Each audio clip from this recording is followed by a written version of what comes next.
ফোনটা তারস্বরে বাজছিল, কিন্তু ছুটে গিয়ে রিসিভ করার সুযোগ নেই। প্রথমত ফোনটা সামিরের নয় বলে। সাহেব আজ বাড়িতে আছেন। চিরচারিত অভ্যাসে পা দুটো লম্বা করে মেলে দিয়ে শুয়ে আছেন অনেকক্ষণ হয়। বাইরে যাবে কিনা জিজ্ঞেস করাতে বলে দিয়েছে ভালো লাগছে না। আর দ্বিতীয় কারণ, মানহার ভারী শরীর, স্ফীত উদর নিয়ে হাঁটতে এমনিতেই কষ্ট হয় ওর। দৌড়ানো তো পরের ব্যাপার, তবুও সামির যখন বাড়ির বা শহরের বাইরে থাকে তখন ওর ফোনের আশায় উৎকর্ণ হয়ে থাকে মানহা। ভারী শরীরের পরোয়া না করেই পড়িমড়ি করে ছুটে গিয়ে ফোন রিসিভ করে। এজন্য মারিয়াম ওকে কম বকেন না। কিন্তু মানহার মন মানে না। সামিরের ফোন বা ডাক দুটোই মানহার জন্য সমান, অগ্রাহ্য করার শক্তি থাকে না। অথচ ওদের বিয়ে হয়েছে আজ 2 বছর হয়ে গেছে। সামিরের সন্তান মানহার গর্ভে। তারপরেও মানহার কাছে সামির সে পুরনো স্বপ্ন সখা। ওর প্রতিটি কথা মানহাকে আলোড়িত করে, প্রতিটি ডাক আন্দোলিত করে, প্রতিটি স্পর্শ বিশ্বাস করিয়ে ছাড়ে সে মানহা তানহা নয়। তবে ওর এভাবে ছুটে যাওয়াটা সামিরেরও পছন্দ নয়। একদিন তো বেশ রাগ করে বলেই বসেছে, তোকে যদি আবার কখনো এভাবে দৌড়াতে দেখেছি তো এরপর থেকে আর বাইরে গেলে ফোন দেব না। কোন দিন দৌড়ে গিয়ে ব্যথা ট্যাথা পাবি আমার দরকার নেই। সেদিন থেকে মানহার ফোন পাওয়ার পর দৌড়ঝাঁপ কমেছে। তবে সেদিন সামিরকে উল্টো বকা খেতে হয়েছিল মায়ের কাছে। মারিয়াম চাচি থমথমে সুরে বলছেন, এসব কি সামির, তুই এখনো মানহাকে তুই তুকারি করিস? সে তোর স্ত্রী, 2 দিন পরে সে তোর সন্তানের মা হতে যাচ্ছে। সম্মান দিয়ে কথা বল। সামির কিছুটা মিয়ে গিয়েছিল সেদিন, আমতা আমতা করে বলেছিল, তুমিটা ঠিক আসে না আম্মা। ছোটবেলা থেকে তুই বলে অভ্যাস, তো অভ্যাস বদলানো যায়। বাচ্চার সামনে তার মাকে তুই বলে ডাকবি, ব্যাপারটা কি ভালো দেখায়? এখন থেকেই তুমি বলার অভ্যাস কর। সেদিন থেকে সামির ওকে তুমি বলার অভ্যাস করেছে। মাথা চুলকে লজ্জিত আর জড়ানো স্বরে বলার চেষ্টা করেছে, মানহা চা দাও, পানি দাও, পিঠটা চুলকে দাও, চুলটা টেনে দাও। কিন্তু মানহার ভালো লাগেনি। সামিরকে ডেকে আড়ালে বলেছে, আপনি আমাকে আগে যেভাবে ডাকতেন সেভাবেই ডাকবেন। তুমি বলে ডাকলে আমার আপনাকে পর বলে মনে হয় অন্য কারোর সাথে আমার বিয়ে হয়েছে। বাহ, আর তুই বলে ডাকলে? কৌতুক ভরা হাসিতে প্রশ্ন করেছে সামির। তুই বলে ডাকলে আমার মনে হয় আমি একসময়ের তানহা, আজ সামিরের মানহা। আপনার মনোযোগ প্রত্যাশী পাগলি একটা মেয়ে। আমার সমস্ত মনোযোগই তো এখন তোর জন্য। তারপরেও মনোযোগ প্রত্যাশী ভাবার কারণ তা জানি না, শুধু জানি এক জীবনে আমার সঙ্গ পেয়ে আমার মন ভরবে না সামির ভাই। আখিরাতেও আমার আপনাকেই চাই। আবার ভাই, স্বামীকে ভাই ডাকা কি ঠিক? না, ঠিক না। বেশ পেকে গেছিস তুই। পাকলে পেকেছি। পাকামো যা করি শুধু আপনার সামনে করি। বাইরে কি করেছে কখনো? মানহা গাল ফুলিয়ে প্রশ্ন করেছে। তা অবশ্য ঠিক, বাইরে তো তুই একদম নেগো পুষ্মনু। বলতে গিয়ে সামির হেসে ফেলেছিল। তারপর থেকে এই অলিখিত চুক্তির বাস্তবায়ন। একান্তে ওরা সামির ভাই আর মানহা হয়ে থাকবে, বাকি সবার সামনে স্বামী আর স্ত্রী। তবে সামিরের শত বলাতেও মানহা ওকে তুমি বলাতে রাজি হয়নি। আপনি ডাকে নাকি দারুণ রোমাঞ্চ আছে। সামির আর কথা বাড়ায়নি, সেই থেকে এভাবেই চলছে। এই মানহা, তোর ফোন। ঘর থেকে গুম গুম করে ডাক ছাড়লো সামির। মারিয়াম বাড়ি নেই। নামিরা শ্বশুর বাড়ি গেছেন আজাদ হোসেনকে নিয়ে, সে কারণে ওই ডাক। আপনি ফোনটা ধরেন না, আমি একটা কাজ করছি। নিজের জায়গায় দাঁড়িয়ে অনুচ্চ স্বরে জবাব দিল মানহা। সামির উঠে গিয়ে রিসিভ করলো ফোনটা। অপরিচিত নাম্বার। সালাম দেবার আগেই ওপাশ থেকে হড়বড় করে বলে উঠল কেউ, তানহা প্লিজ ফোনটা কেটো না, তোমার পায়ে পড়ি, আমার কথাটা পুরোটা শোনো, তারপর যা বলার বলো, তোমার আল্লাহর দোহাই লাগে। সামির নিজের জায়গাতে স্থির হয়ে গেল, কোনো টু শব্দ করলো না। মন জানতে চাইল ওপাশে এটা কার কণ্ঠ। তানি, আমি তোমাকে কতবার কতভাবে যে ট্রাই করেছি, তুমি ফোন রিসিভই করো না। দেশের বাইরে যাবার আগের দিনও ফোন করেছিলাম অন্য নম্বর থেকে, সেদিন যাও বা রিসিভ করেছিলে আমার কণ্ঠ পেয়ে রেখে দিলে। তারপর থেকে ওই নাম্বারটা ব্লকড। তানহা, আমি মানছি আমি ভুল করেছি, অনেক বড় ভুল করেছি, কিন্তু তার শাস্তি কি আমি পাইনি? আমার মা অসুস্থ হয়ে বিছানায় পড়ে আছে আজ কতটা দিন। তুমি তো জানো তোমার শাহানা খালা কি পরিমাণে বাচাল মহিলা। তার উপর অসুস্থ হয়ে সারাটা দিন ক্যাটক্যাট করতেই থাকে। আমার মন চায় কোথাও পালিয়ে যায়। তুমি থাকলে তাই করতাম। তোমাকে প্রচন্ড মিস করি তানি। তুমি হয়তো জেনেছো আমার কাতারের চাকরিটা চলে গেছে। দেশেই কিছু করতে চেয়েছিলাম, সুবিধা করতে পারছি না, কোনো কাজে মন বসে না। আসলে তোমার অভিশাপ লেগেছে আমাদের পরিবারে। আম্মার টাকার লোভ এখনো কমেনি, আমাকে বিয়ে দেবার জন্য পাত্রী খুঁজছে। ধনী পরিবারের মেয়ে, কিন্তু আমি এবার আর সহজে হ্যাঁ বলছি না, কারণ আমি জানি তুমি এখনো আমাকে ভালোবাসো। হাজার হোক আমি তোমার প্রথম স্বামী, মানে ছিলাম। সংসার করতে পারিনি আমার ওই মায়ের কারণে। আচ্ছা, সেই ভুলের কি কোনো ক্ষমা নেই? তানি, কথা বলো তানহা। তানহা ফোনটা কেটে দিয়ে গম্ভীর হয়ে বসে রইল সামির।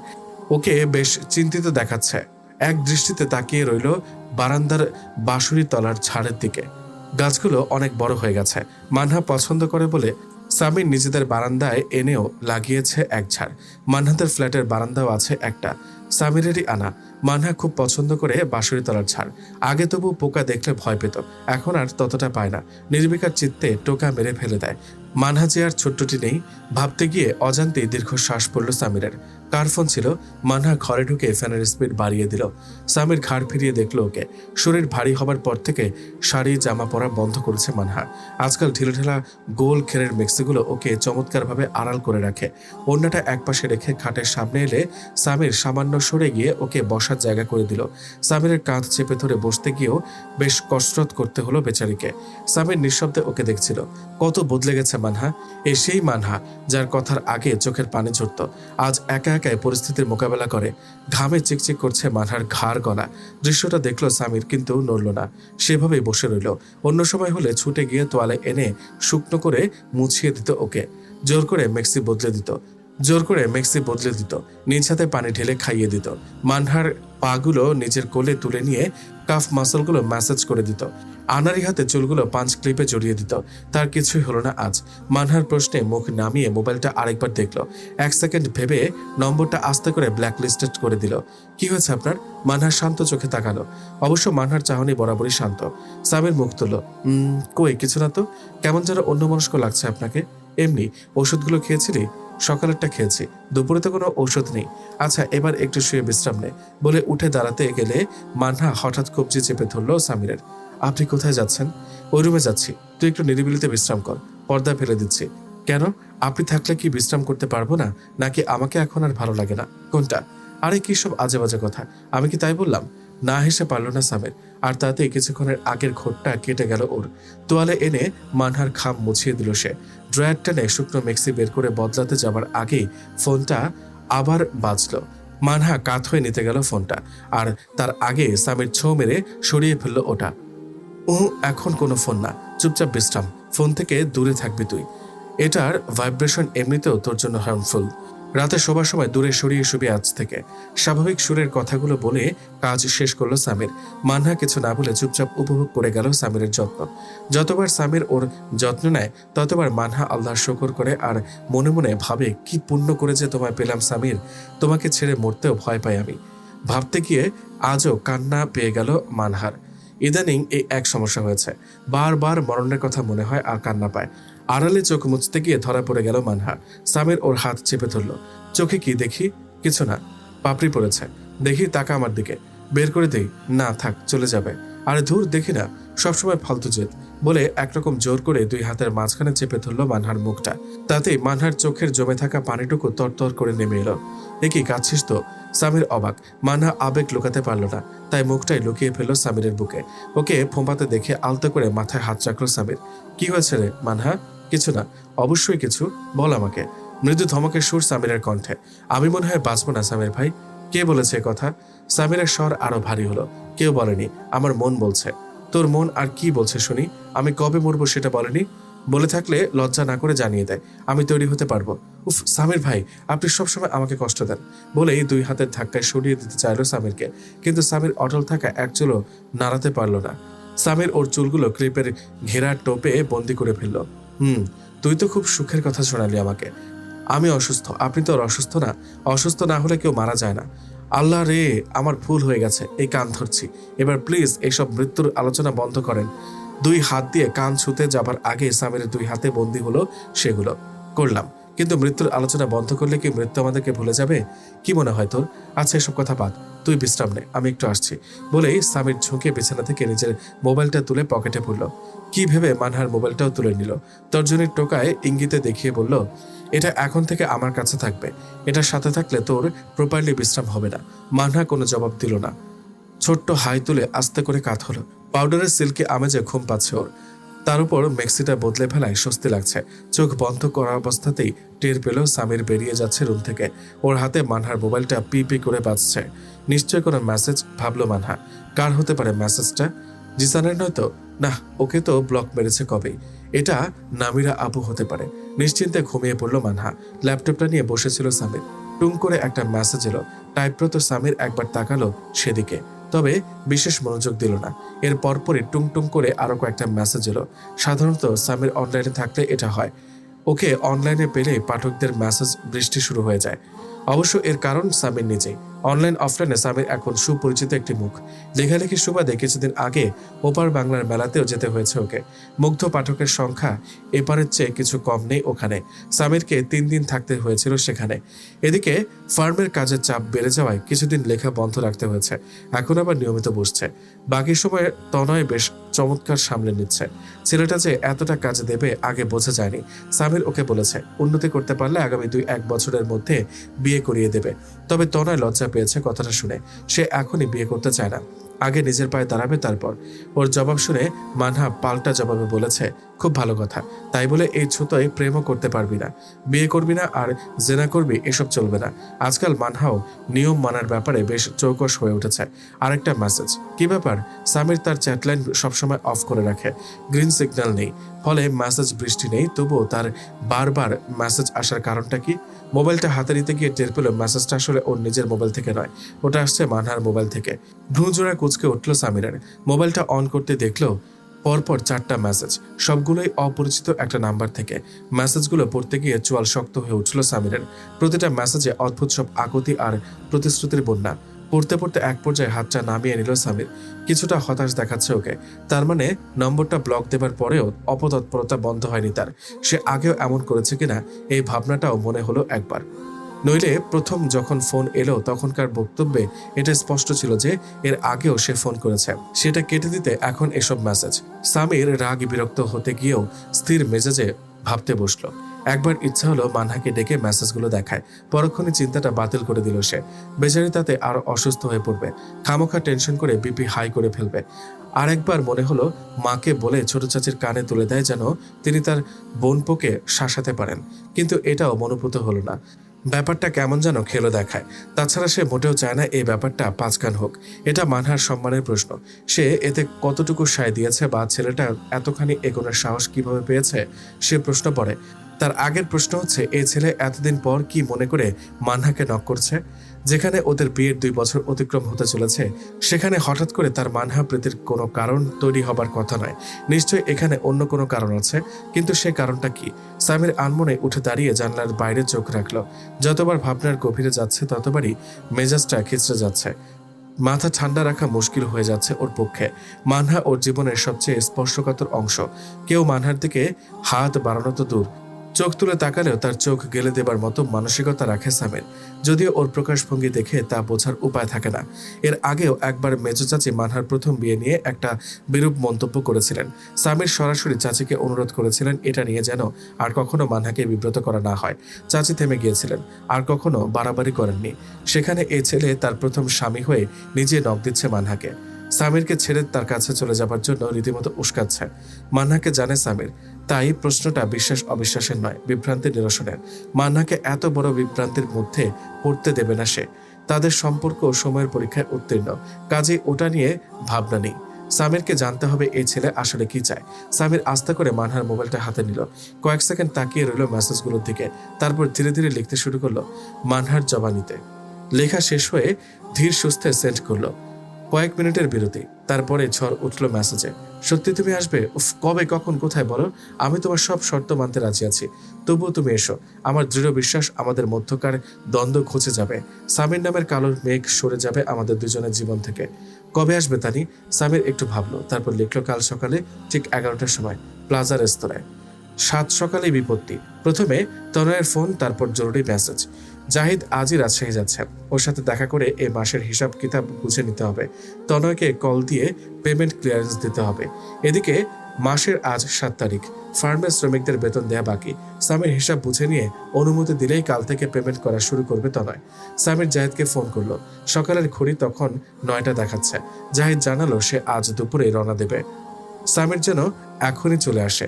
দোটানায় পড়ে গেল সামির। ঠিক 11টায় ওর প্লাজায় থাকার কথা। ফোনের উটকো ঝামেলাটা না মেটাতে পারা পর্যন্ত নিজের মনে স্বস্তি পাচ্ছে না সে। অশান্তিটা সমূলে বিনাশ করতে চায় সামির, কিন্তু তার জন্য ওর কিছু সময় দরকার। ইতিমধ্যে অর্ধেক প্রস্তুতি নেওয়া হয়েছে। তনয়কে বিষয়টা সংক্ষেপে জানানো হয়েছে। ওর কাছ থেকেই তার ছোট খালার ফোন নম্বর নিতে হয়েছে। প্রয়োজনে তার সাথেও কথা বলবে সামির, কিন্তু সমস্যা গোড়া থেকে উপড়ে ফেলা যায়। তনয় অবশ্য সব শুনে বেশ উত্তেজিত হয়ে উঠেছিল, যেন ওর পুরনো কোনো ক্ষতে আঘাত করেছে সামিরের দেওয়া তথ্যটা। শুনেই আহত বাঘের মতো ফুঁসে উঠেছিল সে। রেগে মেগে বলেছে, আমাকে একটু সুযোগ দেন সামির ভাই, আমি এদিকে ঝামেলা চুকিয়ে আজ রাতে ঢাকা আসতে চাই। ওই হারামিটাকে আমি পাবলিকের সামনে জুতা পেটা করব।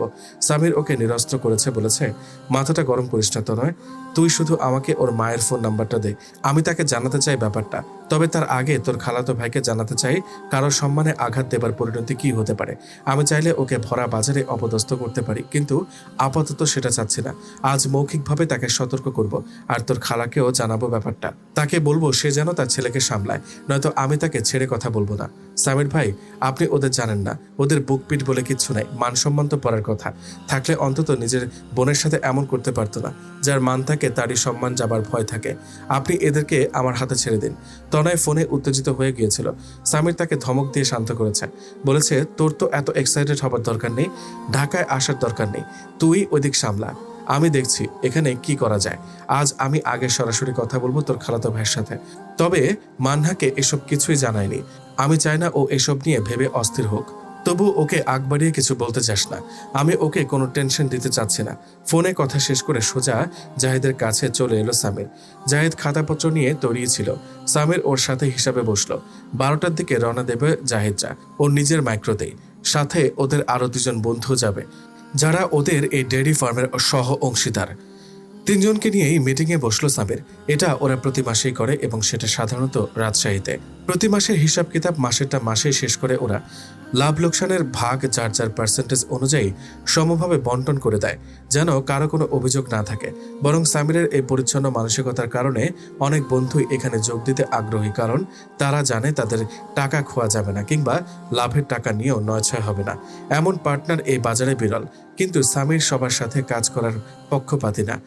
ওরা যে কয়েকজন বন্ধু মিলে ফার্মটা শুরু করেছিল, এখনো তারাই আছে। ভবিষ্যতে ফার্মটা আরো বড় করার চিন্তা করলে তখন কাউকে নেওয়া যায় কিনা ভাববে। মানহার অসুস্থতার পর থেকে সামির আজকাল ঢাকাতেই থাকছে। সে চায় না জীবনের এই পরম মুহূর্তটিতে মানহা কোনো রকম বিষণ্ণতায় ভুগুক। এটার প্রভাব তাদের বাচ্চার উপরেও পড়তে পারে। সে কারণে মানহার কাছাকাছি থাকতে চায় এই কটা মাস। ওকে বলতে চায় সামির সবসময় আছে ওর পাশে, সে যেন নিজেকে কখনোই একা না ভাবে। সে কারণে গত 2 মাস যাবৎ মিটিংটা ঢাকাতেই হচ্ছে। সামির আপাতত রাজশাহী যাওয়া বন্ধ রেখেছে। ওর পক্ষ থেকে পুরো বিষয়টা দেখাশোনা করছে তনয়। কাজটা সে বেশ ভালোভাবেই করছে। বরং তনয় যে এত চমৎকারভাবে দায়িত্ব পালন করে দেখাবে সেটা ওকে দায়িত্ব দেবার আগে বুঝতে পারেনি।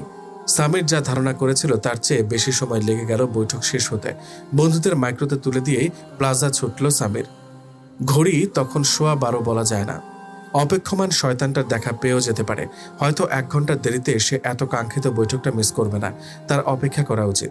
প্লাজায় পৌঁছে কাউকে পেল না সামির। পকেট থেকে মোবাইল বের করলো। মেসেজ এসে আছে পরপর 4টা। মিটিংয়ের জন্য মোবাইলটা বন্ধ রেখেছিল, তাই টের পায়নি। মেসেজ অন করতে লেখাগুলো স্পষ্ট হলো। প্রায় 1 ঘন্টা অপেক্ষা করে হতাশ হয়ে চলে এলাম। তবে আজকের মতো হতাশ হলেও পুরোপুরি নিরাশ হইনি আমি। ধরে নিয়েছি তুমি কোনো কারণে বেরোতে পারোনি। তবে তুমি আমার কাছে আসতে না পারলেও আমি তোমার পর্যন্ত একদিন ঠিকই পৌঁছাবো তানি। কারণ তোমার সম্মতি আমি পেয়ে গেছি। আমি আর কোনো কিছুকে ভয় করি না। জানো, মা আমার জন্য বড়লোকের একটা মেয়ে ঠিক করেছে। ওরা আমাকে ক্যাশ 15 লাখ টাকা দেবে ব্যবসা করার জন্য, ঘরবাড়ি সাজিয়ে দেবে। অলরেডি আমাদের বাসায় মিষ্টির বন্যা বইতে শুরু করে দিয়েছে। আমি আজ সকালে বেরোবার সময় তোমার খালাকে সরাসরি জানিয়ে দিয়েছি এই বিয়ে করা আমার পক্ষে সম্ভব না। এই জন্য না যে মেয়েটা ছোটখাটো একটা হাতি আর ওর নাকটা একটা সুর। আমি ওকে বিয়ে করবো না, কারণ আমি তোমার সম্মতি পেয়ে গেছি। তাছাড়া হাজার হলেও তুমি আমার প্রথম স্ত্রী। তোমার ওপর আমার চেয়ে বেশি অধিকার আর কারো হতে পারে না। তোমার মনে পড়ে তানি, যেদিন তুমি আমাদের বাসায় থাকতে এসেছিলে, আমি চোরের মতো লুকিয়ে তোমার কাছে গেলাম। তুমি তখন একটা হালকা গোলাপি জামা পরেছিলে। তোমাকে সেদিন দেখে মনে হচ্ছিল আস্ত একটা রসগোল্লা। মোবাইলটাকে চোখের সামনে থেকে সরিয়ে ফেললো সামির। ওকে কিছুটা অস্থির দেখাচ্ছে। ওর হাতের তালুর চাপে মোবাইলটার কভারটা দফা রফা হবার পথে। কভারটা হাতের চাপে খুলে গেছে। খেয়াল হতে সেটা সুইচ অফ করে পকেটে রেখে দিল সামির। 2 হাতে বের দিয়ে ভাবতে বসলো সে। দেরিটা হয়ে মোটেও ভালো হলো না। এই ছেলের জল্পনা কল্পনা ডানা মেলে ধরেছে। সে ধরেই নিয়েছে এগুলো মানহার মেসেজ। ফলে ওর চাওয়া বাড়তে শুরু করেছে। এগুলো বেড়ে একসময় আকাশ ছোঁবার চেষ্টা করবে। সামিরকে অতি দ্রুত পদক্ষেপ নিতে হবে। কি করা যায় ভাবতে ভাবতেই সামনে ধুমায়িত কফির কাপ চলে এলো। সুগন্ধে ধ্যান ভঙ্গ হলে বিস্মিত সামির মুখ তুলল। সামনে হাস্যোজ্জ্বল চেহারায় এক বেয়ারা দাঁড়িয়ে। সামির বিস্মিত। সে কোনো কফি অর্ডার করেনি। কি এটা? ভারী স্বরে প্রশ্ন করলো সামির। Espresso sir. বুঝলাম এক্সপ্রেসো, কিন্তু আমার সামনে কেন? আপনি অর্ডার করেছিলেন স্যার। কখন? সরি স্যার, একটু আগে যখন আমি আপনার টেবিলে এলাম তখন আপনি মেনুতে টোকা দিয়ে দেখিয়েছেন। I thought is that so? Then I am sorry. Samir একই সাথে বিভ্রান্ত এবং দুঃখিত হলো। কফিটা নিয়ে যাবো স্যার? না থাক, আপনি বিলটা নিয়ে আসুন। Yes sir. মিনিট খানিকের মধ্যে কফির বিল চুকিয়ে উঠে পড়ল সামির। হালকা স্বরে বলল, কফিটা আপনার জন্য থাকলো, খেয়ে নিন। And thanks for your kind hospitality. এভাবে কাউকে বোকা বানানো ভারী অন্যায়, জানেন তো? যে প্রতারণা করে সে উম্মত হবার যোগ্যতা হারায়। বয়ের বিস্মিত চেহারার সামনে দিয়ে বেরিয়ে এলো সামির। বয়টা নির্বাক দাঁড়িয়ে রইল। হয়তো এভাবেই ধরা পড়ে যাবে ভাবেনি। সামির তাকে প্রমাণ দিতে পারত সে কফিটা অর্ডার করেনি। সে তার অন্য মনস্কতার সুযোগ নিয়ে এই চালাকিটা করেছে। কিন্তু লোকটাকে অপদস্থ করতে ইচ্ছা হচ্ছিল না। কি হবে এটা করে? সে পরবর্তীতে তারই মতো আরেকজন কাস্টমারের সাথে এটা করবে যে ওরই মতো অন্তর্দাহে জ্বলে পুড়ে মরছে। বীরের বেশে বের হয়ে যাওয়া সুপুত্রটিকে বিমর্ষ চিত্তে ফিরতে দেখে শাহানা বেগম মনে মনে কিছুটা বিস্মিত হলেও মনে মনে খুশি হলেন। তবে চট করে কোনো মন্তব্য করলেন না, যদিও রাগে তার রক্ত টকবক করছে। একটু আগে তনয় হারামজাদা ফোন দিয়েছিল তাকে। ফোন করে এসে ইচ্ছামতো কথা শুনিয়েছে, যা মুখে এসেছে বলে গেছে। আর এটা করার সাহস সে পেয়েছে শুধু এই বেকুবটার কারণে। জিসান নাকি তানহার সংসারে আগুন ধরাতে চাচ্ছে। তার স্বামীর ভাই ফেরেস্তার মতো মানুষ বলে নাকি পারছে না। জিসানকে এসব থেকে বিরত না রাখলে তনয় নাকি ঢাকায় এসে ওর পায়ের নল্লি ভেঙে ফেলবে। ঠিক এই ভাষাতে কথা বলেছে তনয়। শাহানার গায়ে আগুন ধরে গেলেও তিনি কোনো জবাব দিতে পারেননি, কারণ তিনি জানেন তনয় মিথ্যা বলছে না। জিসানের আসলে ভীমরতি ধরেছে, আর এটা তিনি বেশ কিছুদিন ধরে টের পাচ্ছেন। চাকরি বাকরি খুইয়ে ঘরে বসে এখন তান্নাকে ফেরত পাবার স্বপ্নে বিভোর হয়েছে সে। কোন কুক্ষণে যে তিনি বড় ভাইজানের দাওয়াতে গিয়েছিলেন, সেখানে তানহাকে দেখার পর থেকেই জিসানের মাথা গরম হয়েছে। যদিও তানহা পুরোপুরি পর্দাতেই ছিল, তারপরেও ওর চেহারাটা খোলা ছিল বলে দেখা হয়ে গেছে। অবশ্য তানহাকেও পুরোপুরি দোষ দেওয়া যাবে না এতে, কারণ সে মেয়েদের মাঝখানে বসেছিল। জিসান তাকে খুঁজতে গিয়ে হুট করে ওই ঘরটাতে ঢুকে পড়ে। তানহা নিজেকে আড়াল করার সময় পায়নি। এমনিতেও বিলু ভাবিদের বাসার পর্দার কোনো বালাই নেই। যার যখন মন চায় ঢুকছে বেরোচ্ছে। তানহার উচিত ছিল সাবধানে থাকা। তা না করে সে নিজের নুরানি সুরতখানা বের করে বসেছিল। তানহার স্বামী সোহাগী রূপ তার চোখেও পড়েছে। তানহাকে যেন চেনে যাচ্ছিল না। সেই রূপ দেখে তার ছেলের মাথা খারাপ, আর তার হয়েছে মাথার খায়ে কুত্তা পাগল অবস্থা। জিসান আবার সেই পুরনো পাগলামিটা শুরু করেছে। তার তানহাকে চাই। আজ সকালে গলার রগ ফুলিয়ে বলে গেছে তার কারণে নাকি তানহাকে হারিয়েছে সে। এখন তানহাকে না পেলে সে তাকেও ছাড়বে না। কতটা জ্ঞান হারা হলে মানুষ এভাবে কথা বলে। অবশ্য জিসান বরাবরই এমন। কোনো কিছু একবার মনে ধরলে সেটা থেকে সহজে ওকে ফেরানো যায় না। এর আগেও একদিনের দেখাতেই তানহার জন্য পাগল পাড়া হয়ে গেল। ওর জেদ আর বেকুবির কারণেই তাকে জাহানারার কাছে বিয়ের প্রস্তাব নিয়ে যেতে হয়েছিল। শেষ পর্যন্ত ওই মেয়ের একরকমের কারণে তালাক খেলো ছেলেটা। এখন মানুষজনকে মিথ্যা করে বলতে হয় যে তালাক তানহা দেয়নি, তারাই দিয়েছে। এতে অন্তত নিজের পজিশনটা ঠিক রাখা যায়। নয়তো সবাই বলে মেয়ে তালাক দিয়েছে যখন নিশ্চয়ই কোনো ঘটনা আছে। শাহানা এবার তাই কোনো ঝামেলায় যায়নি। নতুন যে পাত্রীটা ঠিক করেছেন জিসানের জন্য, ওদের আগে ভাগে বলে দিয়েছেন তালাক আমরাই দিয়েছি। মেয়ের স্বভাব ভালো না, দুনিয়ার ছেলেদের সাথে খাতির। বিয়ে হয়ে এসেই বলে তোমার মায়ের সাথে থাকবো না, এজন্য আমরা আর তুলে নিইনি। নতুন কনেপক্ষ কথাটা বিশ্বাস করেছে, আর না করেও তাদের উপায় নেই। অমন ধুমসি মেয়েকে যে তার রাজপুত্রের মতো ছেলের সাথে বিয়ে দিতে পারছে, এটাই ওদের সাত কপালের ভাগ্য। জিসান প্রায় রাজি হয়ে যাচ্ছিল, এর মধ্যে তানহা বাজ খেল। ছেলে এখন পুরো উল্টে গেছে। হারামজাদা মনে মনে কষে গালি দিয়ে ছেলের রুমে এলেন শাহানা।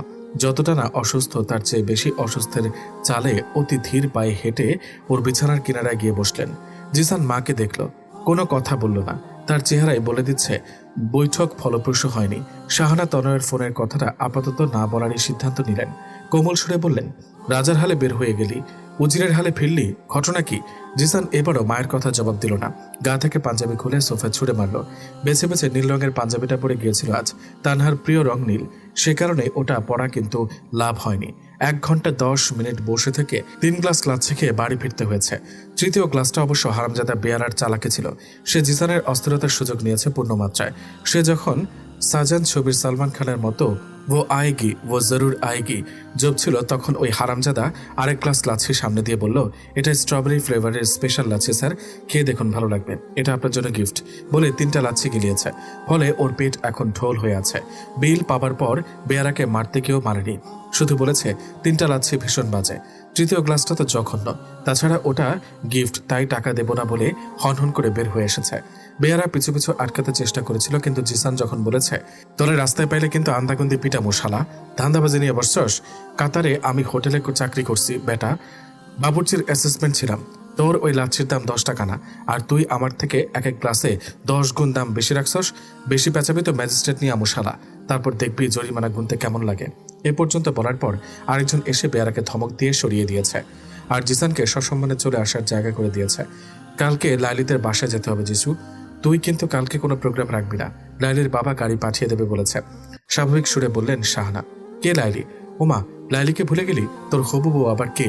এ হাতির নাম আবার লাইলি, আর আমার হবু বউ মানে? বিয়ে করব তোমাকে কে বলেছে? জিসান আজ তপ্ত মেজাজে আছে। ব্যাপারটা বুঝতে পেরে শাহানা মুড বদলালেন, চোখের পানি ছেড়ে দিয়ে বললেন, তুই এর আগেও আমাকে মানুষের কাছে ছোট করেছিস, তোর কারণে জাহানারা আমাকে দুনিয়ার কথা শুনিয়েছে। সব দাবি দাওয়া ছেড়ে শুধু তোর মুখের দিকে তাকিয়ে তানহাকে আনতে গিয়েছিলাম, আর ওই একরত্তি মেয়ে আমাকে ভরা বাড়িতে অপমান করে তাড়িয়ে দিল, তোর মুখের উপরে তালাকনামা পাঠালো, তারপরেও তুই আজ কথা বলছিস, আমাকে কি তুই বাঁচতে দিবি না? শাহানা এবার শব্দ করে কেঁদে উঠলেন। জিসান তাৎক্ষণিকভাবে চুপসে গেলেও নিজ বক্তব্যে অনড় রইল। শাহানা এবার তার শেষ অস্ত্রটা প্রয়োগ করলেন। ধীরে ধীরে আস্থার সাথে বললেন, তুই যে তানহাকে ফোনে বিরক্ত করছিস এ কথা তনয় জেনে গেছে, ও এবার জাহানারাকে বলবে, আর জাহানারা গলা বাড়িয়ে আমার সাথে এসে ঝগড়া করবে, আর তনয় ঢাকা এলে নাকি তোর টেংরি ভাঙবে, তোর নামে কেস করবে, এসব করে সবাইকে জানাবে যে তুই তানহার সংসারে আগুন লাগাতে চাচ্ছিস, তাই সে এমন করছে। শেষ পর্যন্ত আত্মীয় স্বজন কারোর সামনে সোজা হয়ে দাঁড়াতে পারবো না আমি। তুই এসব কেন করছিস যিশু? তোর মতো ছেলের যোগ্য না ওই তানহা, কালী ভূতনি, কি জাদু করে যে ওই পরিবারে মেয়েকে ঢুকিয়েছে জাহানারা আল্লাহ জানে। আমি নিশ্চিত ওই তানহা তোকেও জাদু করেছে, নইলে তুই এত বাস্তব বুদ্ধি বিসর্জন দিতি না। এখন সে সবাইকে বলবে তোর দোষ। এসব ক্ষেত্রে লোকে ছেলেদেরই দোষী বলে ঠাউরায়, তানহার কোনো দোষী ধরা পড়বে না দেখিস। মায়ের কথা শুনতে শুনতে জিসানের চেহারা শক্ত হয়ে এলো, মুখটা কালচে বর্ণ ধারণ করলো ওর। কিছুক্ষণ নীরব থেকে চিবিয়ে চিবিয়ে বলল, তনয় যদি এত বড় কথা বলে থাকে তাহলে আমিও ওকে এবার সবক দিয়ে ছাড়বো। আমি একা ওর বোনের পেছনে লাগিনি, ওর বোনও আমাকে হাত করার চেষ্টা করেছে, নইলে সে আমার ডাকে সাড়া দিত না। সে নিজেই আজ আমার সাথে দেখা করতে চেয়েছে, আর নিজের বিপদ বুঝে ভাইয়ের কাছে নালিশ করেছে। আমি ওর শ্বশুরবাড়ির সামনে প্রমাণ করব যে তানহা আমার সাথে নিয়মিত চ্যাটিং করত। বিস্ময়ের আতিশয্যে জাহানারা অসুস্থতা লোপ পেল। গনগনে আগুনের মতো জ্বলে উঠলেন তিনি। রাগে কাঁপতে কাঁপতে উঠে দাঁড়ালেন শাহানা। এবার বুঝেছিস তো কেমন মেয়ে তানি? সে চালাকি করে তোকে এ পর্যন্ত টেনে এনে এখন তোকেই দোষী সাব্যস্ত করতে চাচ্ছে। দাঁড়া, তোর কিছু করতে হবে না, আমি এখনই জাহানারার বাড়িতে যাব, সুখের সংসার করাচ্ছি। দরজা খুলে রীতিমতো হকচকিয়ে গেলেন জাহানারা। চেহারাটা চিনতে কষ্ট হচ্ছিল তার। মাত্র 2 বছর, তাতে একটা মানুষের এতটা পরিবর্তন বিস্ময়কর। মুখাবয়বের রুক্ষতা তো তার আজন্ম বৈশিষ্ট্য। শিশু শাহানাকে দেখলে সবাই বলতো ও বেশ রাগী হবে। যত দিন গেল ততই ওর মনের প্রভাব চেহারায় পড়তে লাগলো। কে যেন বলেছিল, মুখ নাকি মনের আয়না, মানুষের স্বভাব যেমন তার কাজের ছাপ ফেলে ঠিক তেমনই। অন্তত তার মুখের রেখাগুলো সে কথারই জানান দেয়। আজ শাহানার হনু ঠেলে বেরোনো গাল আর ধনুকের মতো বিচ্ছিরি রকমের চোখা ভ্রু সে কথারই জানান দিচ্ছে। তার অহংকার বিন্দুমাত্র কমেনি দেখা যায়। জাহানারা তাৎক্ষণিকভাবে কি করবেন ভেবে না পেয়ে সামান্য সরে দাঁড়ালেন, কোনো কথা বললেন না। আসলে কি বলবেন ভেবে পাচ্ছিলেন না। দরজাটাকে পুরোপুরি খুলে নিজে ভেতরে চলে এলেন। এটাকে এক ধরনের অভ্যর্থনা বলা যেতে পারে, নয়তো মুখের উপর দরজা লাগিয়ে দিলেই বাকি। জাহানারার মনটা ওতেই বেশি আরাম পেত, কিন্তু সেটা তিনি করেননি। কি দরকার? আর তানহা ভালো আছে, সুখে আছে। তনয়টা ব্যবসাপত্র করছে, ওদের মাথার উপরে আছে সামিরের মতো নিরেট ছায়া। জাহানারার এখন মরতেও ভয় নেই। তবুও মেয়ের শেখানো বিদ্যায় আজ অনেকটি শিক্ষিত জাহানারা। সে কারণে কিছুটা ইচ্ছার বিরুদ্ধে গিয়ে হলেও সালাম দিলেন ছোট বোনকে। শাহানা অবশ্য ঠিক এমন অভ্যর্থনা প্রত্যাশা করেননি। ভেবেছিলেন দরজার সামনে দাঁড়িয়ে জাহানারার মুখটা প্রশ্নে একচোট নেবেন, কিন্তু এই যে দেখছি উল্টো রূপ। মেয়ে বিয়ে দিয়ে কি একেবারে হাজি সাহেবা বনে গেছে নাকি? কি যেন বলে এটাকে? ও হ্যাঁ, 100 ইঁদুর মেরে বেড়াল হজে যায়। জাহানারার চেহারার সৌম্যকান্ত রূপ শাহানার গায়ে আগুন ধরিয়ে দিচ্ছে। শুরুটা কিভাবে করবেন ভাবতে ভাবতেই দরজায় শব্দ হলো। শাহানা ঘাড় ফেরালেন। বিস্ময় তার বাকি পরিভ্রমণ শেষ করলো এবার। মানহা নিজেও কম বিস্মিত না, তবে দ্রুত বিস্ময় কাটিয়ে উঠে সালাম দিল খালাকে। শাহানা সালামের জবাব দিতে ভুলে গিয়ে আপাদমস্তক জরিপের চোখ বুলালেন মানহার গায়ে। শরীরের চিকনাই তো আগেই বেড়েছে, আজ যেন গায়ের রং আভা ছাড়াচ্ছে। তানহা ফর্সা নয় বলে যে কটূক্তিটা তিনি সবসময় করতেন, আজ সেই গম রঙা ত্বকের সাথে কিছুটা সোনালি আভা মিশিয়ে সেটাকে সোনালি গম রঙে পরিণত করেছে। তানহাকে একেবারে অন্যরকম দেখাচ্ছে। তবে শাহানাকে সবচেয়ে বেশি যেটা বিস্মিত করেছে সেটা তানহার স্ফীত উদর। ওকে ঠিক এই বেশে আশা করেনি শাহানা। তাৎক্ষণিকভাবে মুখে কোনো কথা জোগালো না তার। মানহায় নীরবতা ভাঙল। সহজ সুরে বলল, কেমন আছেন আন্টি? শাহানা এবার পথ খুঁজে পেলেন। চিরচারিত স্বভাবে ফিরে গিয়ে বললেন, ভালো আর থাকতে দিলে কোথায়? দুদণ্ড শান্তিতে চোখ বুঝবো সেই সুখটাও তো তোমরা কেড়ে নিতে চাচ্ছ।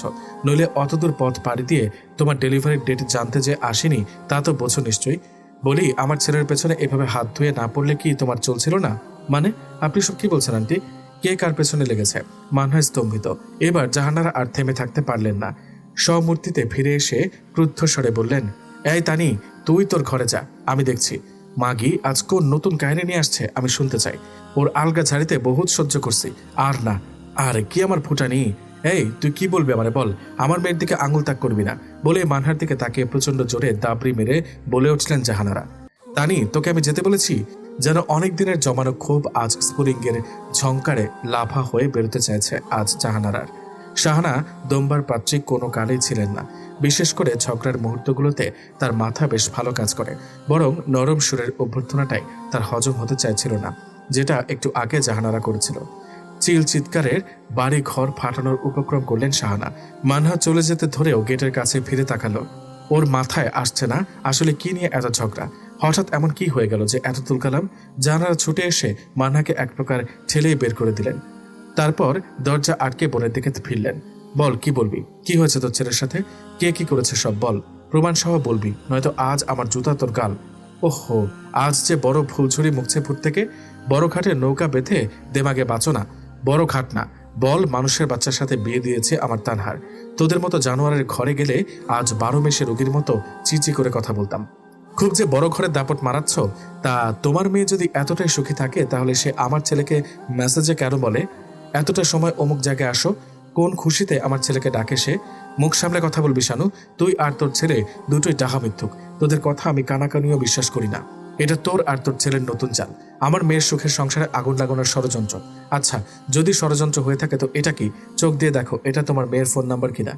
চোখে কম দেখে থাকলে চশমা লাগাও, আর নয়তো তোমার মেয়েকে ডাকো।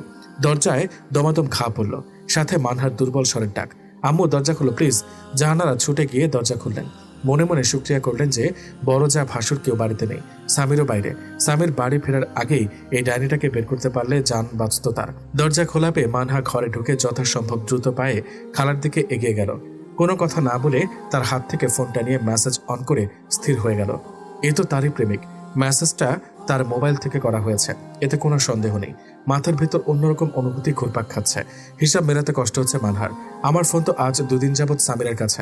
অজান্তেই অস্ফুট স্বরে উচ্চারিত হলো কথাটা। কেউ কিছু বলার আগে শাহানা তেতে উঠলেন। বাহ, তার মানে তোর জামাই লিখেছে ওই মেসেজটা? মানহা জবাব না দিয়ে অস্বস্তি ভরে খালার দিকে তাকালো আরেকবার। তারপরে পেছনের দিকে স্ক্রল করতে শুরু করলো। মিনিট 2-এর মধ্যে মাথা ঘুরে উঠল ওর। দ্রুত মোবাইলটা টেবিলে রেখে সেটাকে আঁকড়ে ধরে নিজের পতন ঠেকালো। আচমকা এক চিনচিনে ব্যথা শুরু হলো পেটের ডান দিক থেকে। কপালে বিন্দু বিন্দু ঘাম জমল।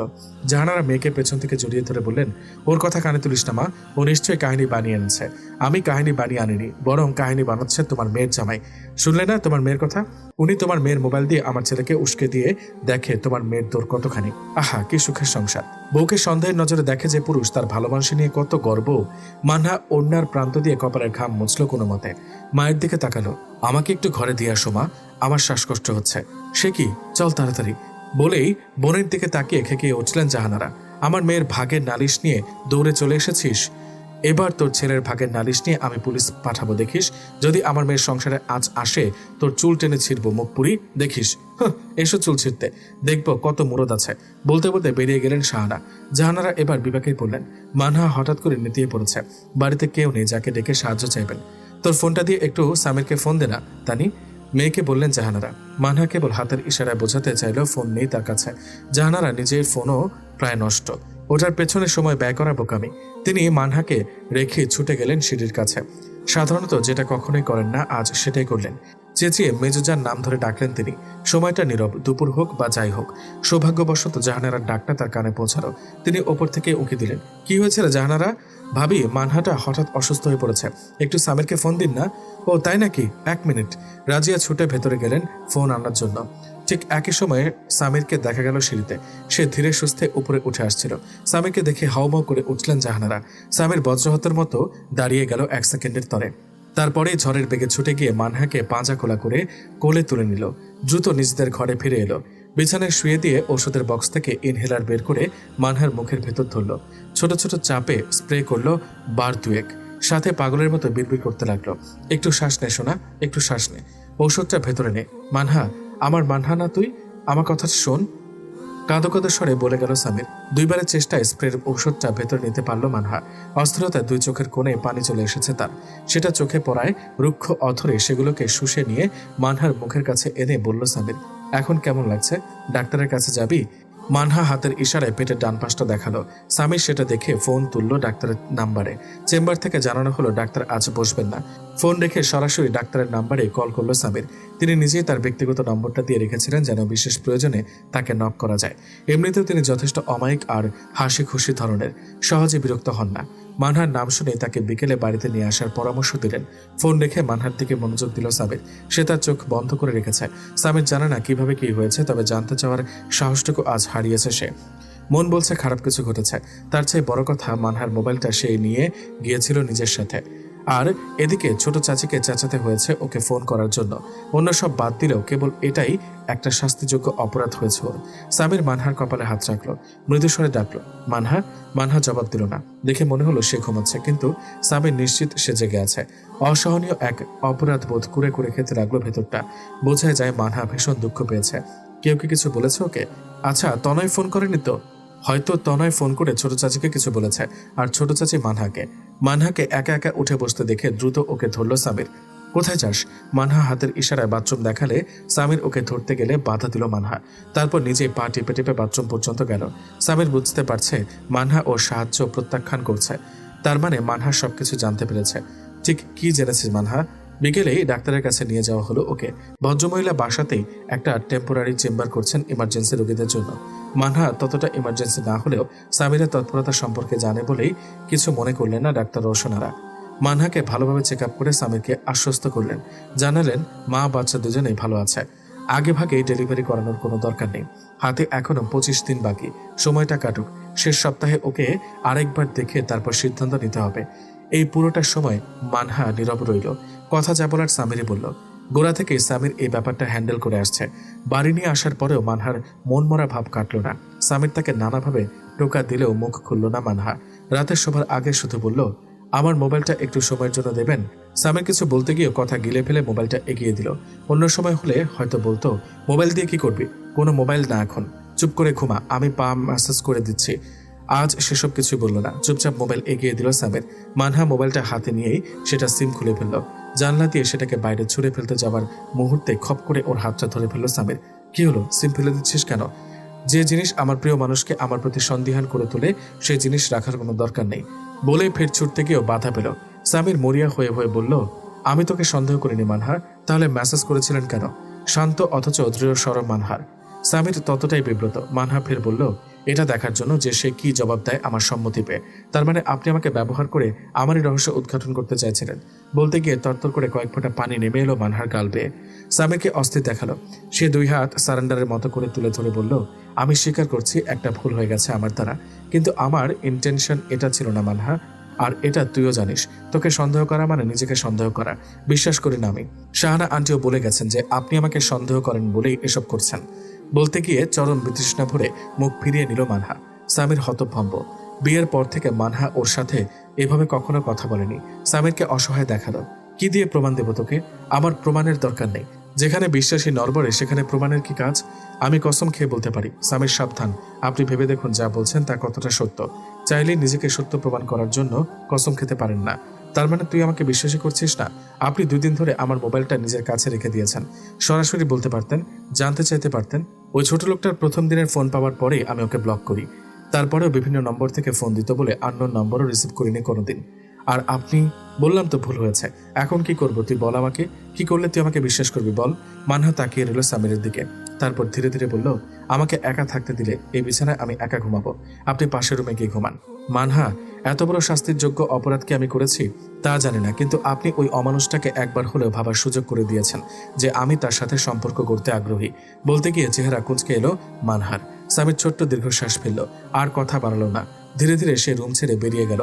মানহা সেভাবেই পড়ে রইল বিছানায়। যদিও সামিরের হাতের আরামদায়ক ম্যাসেজটা ওর চোখে প্রতিদিন আরামের ঘুম এনে দিত, তবু আজ অন্ধ রাগ এসে সে জায়গাটাকে দখল করে রেখেছে। মানহা কিছুতে নিজেকে সামলাতে পারছে না। সামির ওকে অবিশ্বাস করতে পারে এটা মানহার মন মানতে পারছে না। বালিশে মুখ গুজে কেঁদে বুক ভাসালো মানহা, অজানা এক অন্ধ অভিমানে। খুব ভোরে আপনা হতেই ঘুম ভেঙে গেল মানহার। পাশ ফিরতে গিয়ে মিহি নাক ডাকার শব্দে চমকে উঠে পাশ ফিরতে দেখলো সামির ফ্লোরে কাত হয়ে ঘুমাচ্ছে। ডান হাতটাকে ভাঁজ করে মাথার নিচে রেখেছে আর বাঁ হাতটাকে লম্বা করে মেলে দিয়েছে পায়ের উপর। মানহার বুকটা মুচড়ে উঠল এক অপরিসীম মমতায়। কষ্টত করে বিছানা ছেড়ে পাশের সোফাটায় বসে সামিরের কাঁধে আলতো হাত রাখল সে। সামিরের ঘুম আসলেই ভীষণ পাতলা। সাথে সাথে চোখ খুলল সে। ছটফটে উঠে বসে জানতে চাইল, কি হয়েছে? শরীর খারাপ? না, আপনি মেঝেতে ঘুমিয়েছেন কেন? উঠুন, শরীর ব্যথা করবে। সামির কোনো কথা না বলে উঠে বাথরুমে চলে গেল। অজু করে মসজিদে যাবার আগে জাহানারাকে ডেকে মানহার পাশে বসিয়ে গেল। মারিয়াম না থাকার দিনগুলিতে এভাবেই চলছে। সামির যতক্ষণ মসজিদে থাকে ততক্ষণ জাহানারা মেয়ের বাসায় এসে নামাজ কালাম করেন। সামির চলে যাবার পর মেয়েকে খুঁটিয়ে খুঁটিয়ে এটা সেটা জিজ্ঞেস করলেন জাহানারা। সামির রাগ করেছে কিনা সেটাও জানতে চাইলেন। যখন শুনলেন সামির নয় মানহাই রাগ করে ওকে বিছানায় শুতে দেয়নি, তখন মেয়েকে একচোট বকুনি দিলেন। বেলা বাড়ার পরপর মারিয়াম আর আজাদ হোসেনকে দেখা গেল। তারা নাকি সামিরের ফোন পেয়েই চলে এসেছেন। মারিয়াম এসেই হন্তদন্ত হয়ে মানহার খোঁজখবর নিলেন। তারপর সামিরের দিকে কড়া দৃষ্টিতে তাকিয়ে কঠিন সুরে বললেন, আমি অবাক হচ্ছি সামির, তোমার এত বিচক্ষণ ছেলের কাছ থেকে এটা মোটেও আশা করিনি আমি। ছি, সে তোমার স্ত্রী, তোমার জান মাল যৌবনের হেফাজতকারিনী। যদি তাকে বিশ্বাসী না করতে পারো তবে কেন এসব ভালোবাসার ভান করা? বলো আমাকে। মারিয়ামের তীব্র তির্যক আক্রমণাত্মক ভাষার মুখে সামির শান্ত ছেলের মতো মুখ নামিয়ে বসে রইল। নীরবে হজম করে গেল মায়ের রাগান্বিত বাক্যবান। মানহা হতচকিত। একটু পর আজাদ হোসেন গলা খাকারি দিলেন, অর্থাৎ তিনি এই ঘরে আসার অনুমতি চাইছেন। পুরো ব্যাপারটা চোখের সামনে ঘটে গেল কয়েক মুহূর্তের মধ্যে। সামিরের নতমুখ আর শাশুড়ির অমন কঠিন বকুনি মানহার বুকে ঝড় তুলল। নিশ্চয়ই এসব কথা সামির নিজে জানিয়েছেন তাকে, নইলে অমন হুড়মুড় করে তিনি চলে আসবেন কেন? তার তো সামনের সপ্তাহে আসার কথা। শ্বশুর তখনও ঘরে ঢোকেননি। সামির নিজে পর্দা সরিয়ে তাকে আসার সুযোগ করে দিল। মানহা এবার আরক্ত মুখে ক্ষমা চাইল তাদের দুজনের কাছে। চাচি, আসলে ওর কোনো দোষ নেই। জানি না কেন আপনারা ওকে বকছেন। ও তো জানতো না যে এসব ঘটে যাবে। এসবই তনয়ের বোকামি। কি বলছিস রে মা? সামির নিজে স্বীকার করেছে সব দোষ ওর। ও তোকে অপমানিত করেছে, ওর শাস্তি হওয়া উচিত। আর তুই বলছিস? মানহা কি বলবে ভেবে পাচ্ছিল না। আজাদ হোসেন আর মারিয়ামকে তাদের ঘরে পাঠিয়ে দিয়ে সামিরের মুখোমুখি হলো মানহা। কি শুরু করেছেন এসব? কেন সবাইকে নিজের নামে নালিশ দিয়ে বেড়াচ্ছেন? আমার শাস্তি হওয়া উচিত তাই তাহলে সেই শাস্তি আপনার ইচ্ছা মতো কেন হবে? ওটা তো হবে আমার ইচ্ছার মতো। এসব শাস্তি অ্যারেঞ্জ করার আগে আমাকে একবারও জিজ্ঞেস করেছিলেন? সামির জবাব দিল না। মানহা এবার ক্লান্ত স্বরে বলল, আমার ভীষণ ক্লান্ত লাগছে সামির, আমাকে এবার ফ্রেশ হতে সাহায্য করুন। ভালো করে জানেন আমি একা শাওয়ার নিতে পারি না, ফাঁকিবাজ একটা। সামির কোনো কথা না বলে ড্রয়ার থেকে মানহার কাপড় চোপড় বের করে বিছানার ওপর সাজিয়ে রাখলো। তোয়ালে, পাউডার, চিরুনি সবকিছু হাতের কাছে এনে জোটালো। বাথরুমের দরজা খুলে তাদের ছোট্ট টুল বসিয়ে মানহার সামনে আসতেই সে শিশুদের মতো দুই হাত তুলে দিল নিজেকে সামিরের কাছে সমর্পণ করার জন্য। সামির মুখ গোমরা করে ওকে পাঁজা কোলা করে তুলে নিল। মানহা চাপা ধমকে সুরে বলল, হাসি কই? সারাক্ষণ হাসতে বলেছি না? চেহারাটাকে কয়েদির মতো করে রেখেছেন কেন? হাসুন বলছি। সামির তাকালো। কিছুক্ষণ ভেবে সে উত্তরটা দিল অন্যভাবে। মানহাকে অপারেশন থিয়েটারে নেওয়া হয়েছে, সামিরকে ওর সাথে নেওয়া হয়েছে, তবে মূল রুমটাতে ঢুকতে দেওয়া হয়নি। সামির যেখানটায় বসেছে সেখানে বসে পোস্ট অপারেটিভ রুমটা দেখা যায়। অপারেশনের পর মানহাকে ওখানেই আনা হবে। প্রায় 25 মিনিট পর বাচ্চার কান্না শুনে নিজের চেয়ারে বসেই কেঁদে ফেলল সামির। 13 মিনিট 15 বাদে একটা সাদা তোয়ালেতে মুড়িয়ে বাচ্চাটাকে সামিরের কাছে আনা হলো। ওকে দেখে আরেক দফা চোখের পানি ছাড়ল সে। ফ্যাঁসফ্যাঁসে কণ্ঠে বলল, আমার স্ত্রী কেমন আছেন? She is quite okay. ওকে একবার দেখতে চাই। দেখবেন, তবে আরো কিছুক্ষণ পর। আপাতত বাচ্চাটাকে ওর দাদা দাদির নানা নানিকে দেখান। সামির সবার আগে ওকে ওর স্রষ্টার সাথে পরিচয় করানোর কাজটাই করলো। কানের কাছে মুখ নিয়ে স্পষ্ট উচ্চারণে আজান দিল। আর বাচ্চাটা চুপ করে শুনল সেই শাহাদাতের বাণী। তাকে বাইরে আনা হলে সবাই আনন্দে কলকল করে উঠল। নামিরার স্বামী বলল, ভাইজান, আপনি তো মহা সৌভাগ্যবান। প্রথম সন্তানই কন্যা, এক টুকরো জান্নাত। আপনার তো ভাই রাজকপাল। নিন, এবার সুন্নাহ আদায় করুন। সামির হাসল। মেয়ের মুখের দিকে তাকিয়ে বলল, আলহামদুলিল্লাহ। মান্নাকে আজকে এনে দেওয়া হয়েছে। রাতে সামিরই থাকছে ওর সাথে। মারিয়াম আধবেলা থেকে চলে যান। আজাদ হোসেন বৃদ্ধ এবং অসুস্থ, তাকে একা রাখা নিষেধ। তাছাড়া সামির বেশ আগ্রহ নিয়ে কাজটা করছে। রাতে মানহাকে একাকী পেয়ে বলল, একটা অনুমতি চাই সামার আম্মু। মানহা চমকে উঠে তাকালো। সামাকে? আমাদের মেয়ে। সামিরের সা মানহার মা। কেমন? ভালো, তবে আমি ভেবেছি ওর নাম আয়শা রাখবো। আয়শা বিনতে সামির। সুন্দর হবে। আরেকটা অনুমতি চাই মানহা। বলে সামির মানহার দিকে তাকালো। শাহানা দরজা খুলে বেশ অবাক হয়ে গেলেন। সামিরকে এ সময় আশা করেননি তিনি। তার উপর মিষ্টির বাক্স সহ শব্দ পেয়ে জিসানও বেরিয়ে এসেছে। সেও যথেষ্ট বিব্রত এবং বিস্মিত। সামির নিজে জানালো এগুলো তাদের মেয়ে আয়শার আগমন উপলক্ষে মিষ্টি আর কিছু আকিকার মাংস। শাহানা কিছু বললেন না। সামির জিসানের দিকে একবার তাকিয়ে শাহানার দিকে তাকালো, বলল, আন্টি, মোবাইলের মেসেজগুলো আমার লেখা। মানহা এসবের কিছুই জানে না, কিন্তু আপনার ছেলে সবই জানত। মানহাকে আপনি ভুল বুঝেছেন, এতে অতটা দুঃখ নেই। কিংবা জিসান সাহেব তাকে মেসেজ করেছে, এটাও আমি ভুলে যাব। যদি আমার আয়শার আম্মুর ব্যাপারে আপনার ছেলের ফের কোনো বাড়াবাড়ি দেখি, আমি মানুষটা সত্য আগ্নেয়গিরির মতো সহজে ফুসি না। আপনার সৌভাগ্য জিসান, সেদিন আপনার সাথে আমার দেখা হয়নি। আজ আমি নিজেই এলাম আপনার সাথে দেখা করতে। মনে রাখবেন, একটা ছেলে ভুল করলেও করতে পারে, কিন্তু একজন বাবা সহজে ভুল করে না। আমি খুব খুশি হব যদি আপনি তানহার ভাই আর আয়শার মামা হয়ে থাকেন। আর একটা কথা, আমার স্ত্রীর নাম তানহা নয়, মানহা।